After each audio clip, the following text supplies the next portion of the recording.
রচনা ব্যানার্জি মানেই দিদি number one. দীর্ঘ ১.৫ দশকেরও বেশি সময় ধরে জনপ্রিয় এই গেম শো এর মুখ হয়েছিলেন তিনি। পশ্চিমবঙ্গের পাশাপাশি বাংলাদেশেও অনুষ্ঠানটির ব্যাপক দর্শকপ্রিয়তা রয়েছে। তবে এবার সেই পরিচিত চিত্রে আসছে বড় পরিবর্তন। কিছুদিন ধরেই শোনা যাচ্ছিল জনপ্রিয় এই অনুষ্ঠানের সঞ্চালকের আসনে পরিবর্তন আসতে পারে। অবশেষে সেই জল্পনার অবসান ঘটিয়ে জানা গেছে দিদি নাম্বার ওয়ানের নতুন সঞ্চালক হিসেবে দায়িত্ব পেয়েছেন অভিনেত্রী স্বস্তিকা মুখার্জি। এর মধ্যেই নতুন সিজনের প্রোমো প্রকাশ করা হয়েছে, যেখানে স্বস্তিকাকে দেখা গেছে সম্পূর্ণ নতুন রূপে।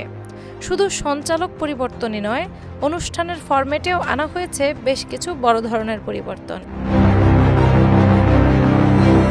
এতদিন যেখানে ৪ জন প্রতিযোগীকে নিয়ে প্রতিটি পর্ব সাজানো হতো, সেখানে নতুন মৌসুমে একসঙ্গে নেবেন ১০ জন প্রতিযোগী। পাশাপাশি খেলার ধরন ও উপস্থাপনাতেও থাকছে নতুনত্ব।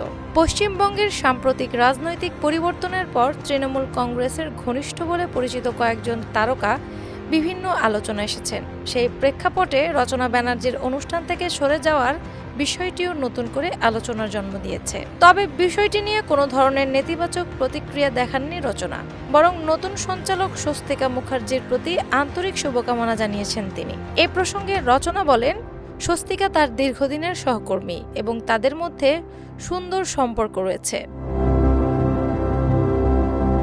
তিনি বিশ্বাস করেন স্বস্তিকা অত্যন্ত দক্ষতার সঙ্গে দায়িত্ব পালন করবেন। রচনা আরও বলেন, তিনি চান দিদি নাম্বার ওয়ান আগের মতোই দর্শকদের ভালোবাসা পেতে থাকুক এবং নতুন সিজনেও সফলতার ধারাবাহিকতা বজায় রাখুক। দর্শকরা স্বস্তিকাকে সাদরে গ্রহণ করবেন বলেও আশা প্রকাশ করেন তিনি। উল্লেখ্য, ২০১০ সালে জি বাংলার পর্দায় যাত্রা শুরু করে দিদি number one.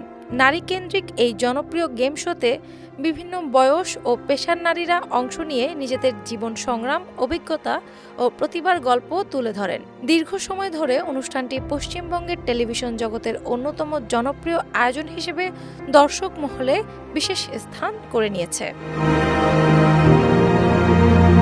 Desk report, Banglabazar পত্রিকা।